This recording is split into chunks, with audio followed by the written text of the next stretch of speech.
You've watched YouTube videos about productivity, you've read books, you've tried the 5 a.m. club and the time blocking system for the CEO with a personal assistant and no kids. But every time after a week or so, life happens and everything falls apart and you feel guilty because you were not able to stick with it for more than a week. But the problem is not on you. It's just that those frameworks were never built with you in mind. Someone who's running a design business, who needs creative time, who's going on site multiple times per week, who is a wife and a mom. Today, I'm going to show you how you can structure your day in a way that is right for you, your energy, your business, and your life.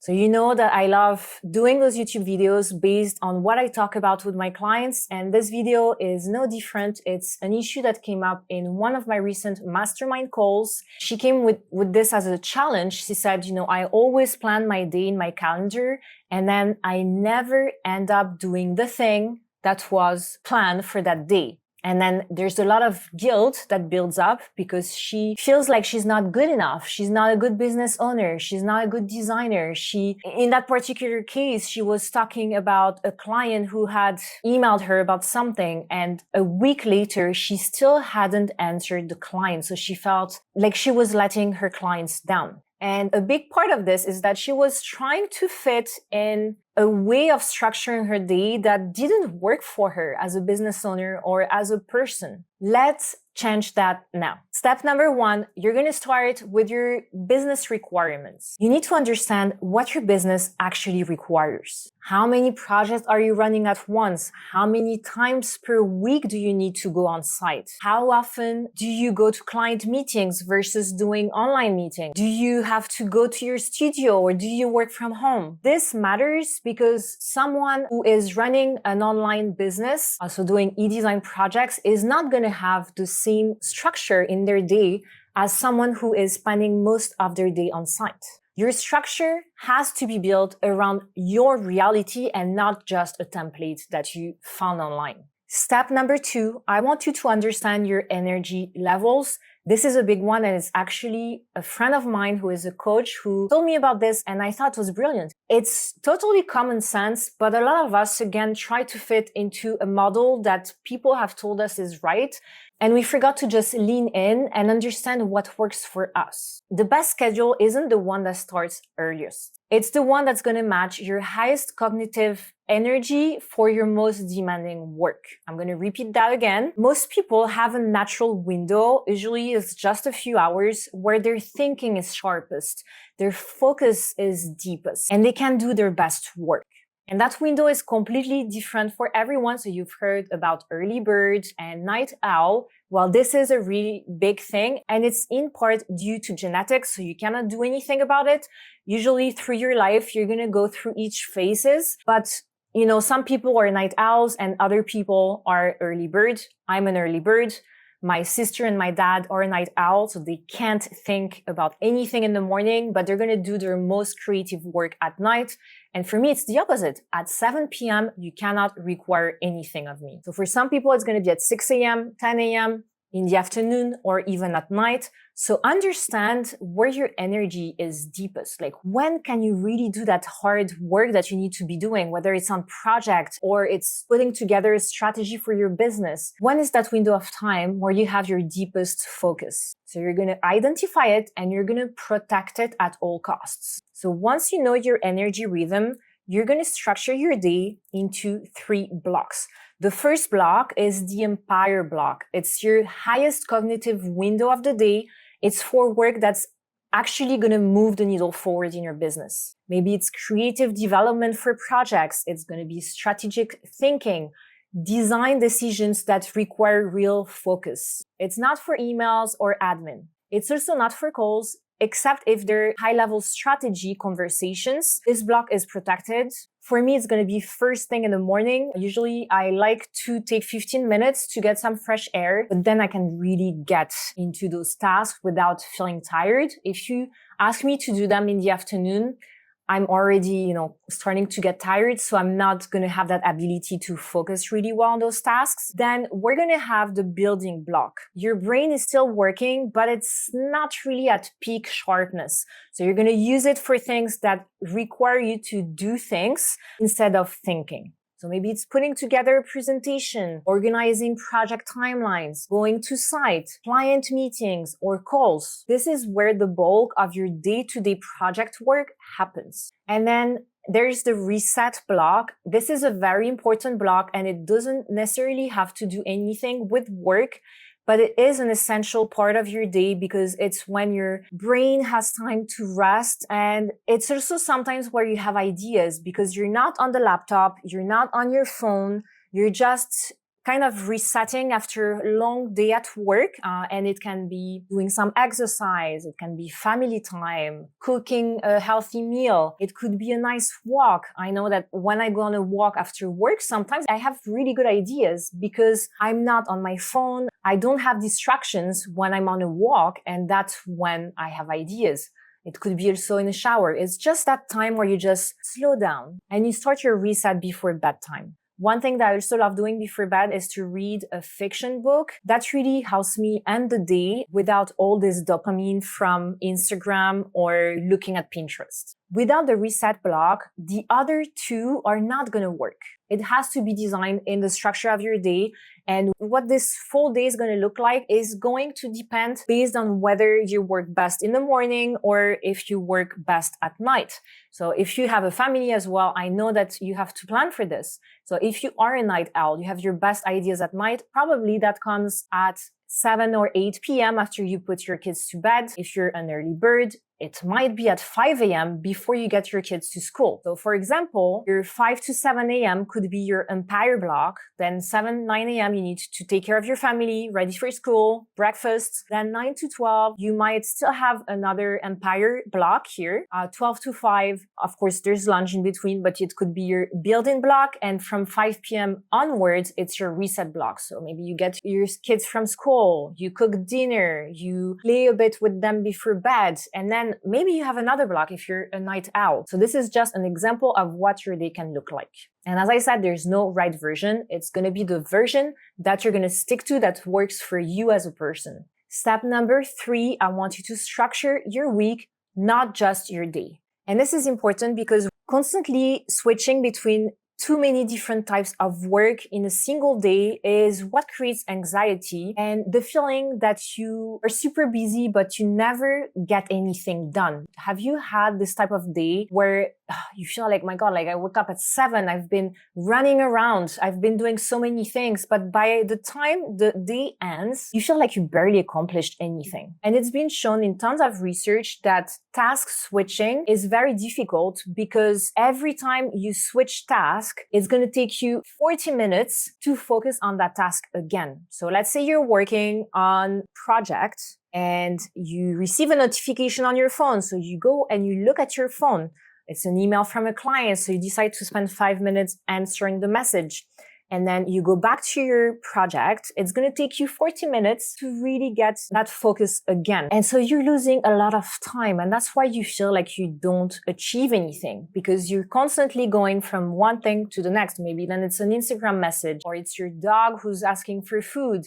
So it never ends and it works better. So I want you to consider batching by task type or by project. For example, Monday and Wednesday, you could have desk days working on project 1 and 3. If you're working on, let's say, 5 projects right now, Monday and Wednesdays, those are for 2 of your projects. Tuesday, you're going to have CEO thinking time in the morning. That's your empire morning. Then you have calls and meetings in the afternoon. Thursday could be a desk day on projects 3 and 4. Maybe they're smaller projects, so you only need 1 day in that week. And Friday, you could have admin in the morning. You could have a showroom visit or a site visit in the afternoon.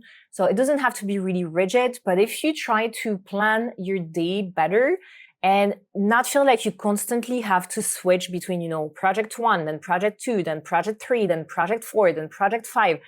Gosh, like it's so difficult to keep up and you're not going to be very efficient on any of those projects. But if you know that the morning you have project 1 and in the afternoon you have project 2, things that you're going to have to be doing on that project is going to change. Let's say you receive an email in the morning from project 1, you're going to deal with that in that block for project 1.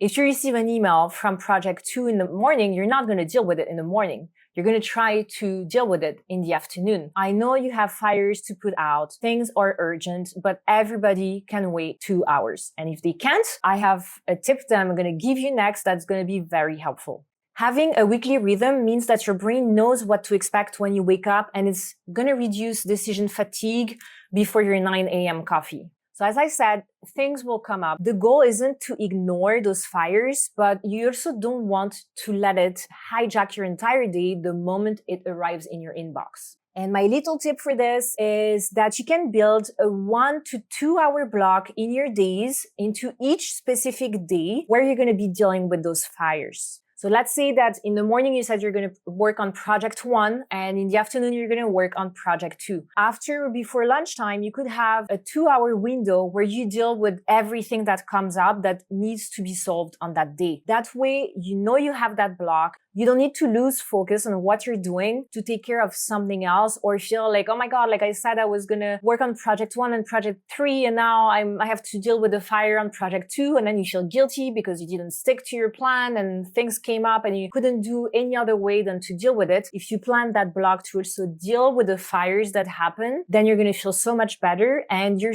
day is still going to be really productive because you have planned for it.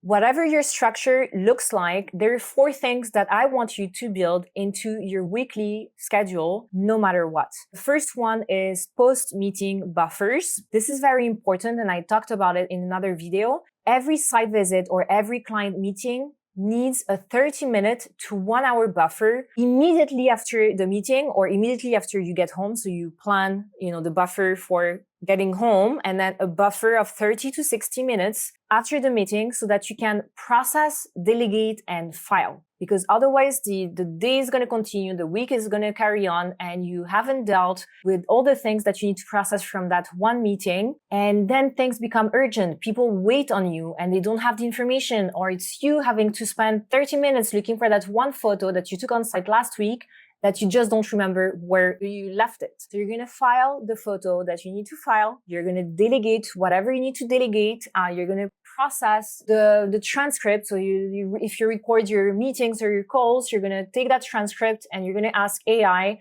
to build a summary of what happened and the action steps that either you or your team have to take following that meeting. Once this is done, you're going to feel so much better because it's dealt with. You don't have to think about it anymore, and the project keeps moving forward without you being the bottleneck because you haven't done it, and then everybody's waiting for you for 3 days. The client hasn't heard back. You don't know where the next presentation is going to be because you still haven't done anything following that meeting. Number 2, I want you to build a weekly CEO session. I recommend around 2 hours. If you can do more, great. If you can't even do 2 hours, even 60 to 90 minutes is going to be fantastic. And the CEO block is essentially to work on the business and not on the projects, because your responsibility as a business owner is to make sure that the business grows or keeps being profitable and is sustainable in the long run. This block is going to be looking at analytics, improving your systems, reviewing your process, planning your content, thinking about the next hire. If this never happens, you're always going to be reactive to everything that comes in on the day. Number 3, you need dedicated briefing time. If you have a team, you need time that you know is allocated to spending time briefing your team, reviewing the project, sending information that they need. This is so important because otherwise the information is going to stay with you. You're going to stress out. You're going to end up not delegating on time because you haven't processed the information. Everything is related, by the way. So this relates to not processing the information after the meeting. And then you find yourself at 2 a.m. trying to do the drawing yourself because you forgot to delegate. So having dedicated time that you can actually communicate with your team, you give them the outcomes that you require, you give them the information, and it's not from the car, it's an actual block where you're going to prepare what they need to move forward without you. And the last one is a very simple one. I want you to add a transition Between work and your reset, it's just 15 minutes to close down. You're going to write tomorrow's 2 or 3 priorities, and you're going to mentally step out of work mode. Without it, the reset block is not going to be super successful because you're still going to be thinking about the things that you haven't done today and you don't know what you need to do tomorrow. So mentally preparing yourself, outlining your priorities for tomorrow is going to be so helpful. Remember that building a new habit is uncomfortable, it's difficult, and it's not a sign that it's not going to work. It's just that you've been doing something for so long and doing things in a different way. Well, you need to do it for a while before it becomes a habit. So give it a few weeks before it becomes automatic. You brush your teeth every day. You don't like doing it, but you just do it without thinking about it.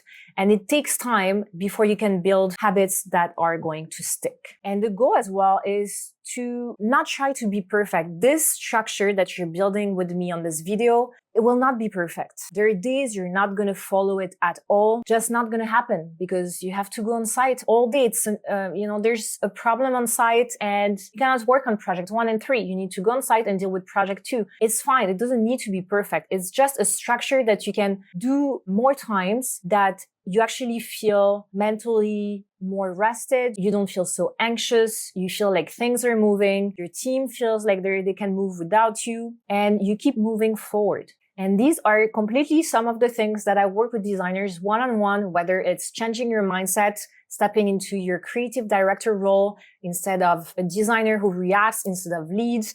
It's about looking at your foundations, your process, the way you price, the way you delegate, setting up a process for delegation that works for your lifestyle and your business. This is what I do with designers. So if you want more details, I'm going to add the link to the description, and I'll see you in the next video.